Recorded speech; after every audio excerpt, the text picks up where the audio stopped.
ஜப்ரி இன்னைக்கு என்ன ரெடி பண்ணியிருக்கீங்க? இன்னைக்கு மருந்து சோறு மசாலா தான் ரெடி பண்ணியிருக்கோம்.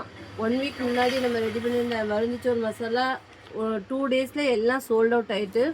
இது வந்து மெயினாக குறுக்கு வலி, கை கால் வலி, பேக் பெயின் இதெல்லாம் கேட்குறதுக்கு நல்லாயிருக்கும்.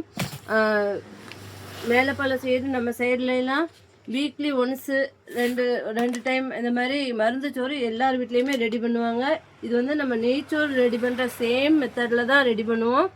அது அளவு தண்ணிக்கு பதில் தேங்காய் பால் வச்சு இந்த மசாலா கரைச்சி ரெடி பண்ணுறது தான் மருந்து சோறு. இது வந்து சின்ன பிள்ளைங்கள்லேருந்து பெரியவங்க வர சாப்பிட்டுக்கலாம். எல்லாருமே சாப்பிடலாமா? எல்லாருமே சாப்பிட்டுக்கலாம். இந்த குடலில் உள்ள புண்ணு ஆற்றுறதுக்கு, அப்புறம் ஆலியா சதுக்கிறதுலாம் கற்றுக்கிறதுனால பேக் பெயின் எல்லாம் கேட்கும். வேணுங்கிறவங்க மருந்து சோறு மசாலா வேணுங்கிறவங்க ஸ்க்ரீனில் தெரிகிற நம்பரை காண்டாக்ட் பண்ணி வாங்கிக்கோங்க. நம்ம சரௌண்டிங்கில் இருக்கீங்கன்னா நேரில் வந்து வாங்கிக்கோங்க. தேங்க்யூ.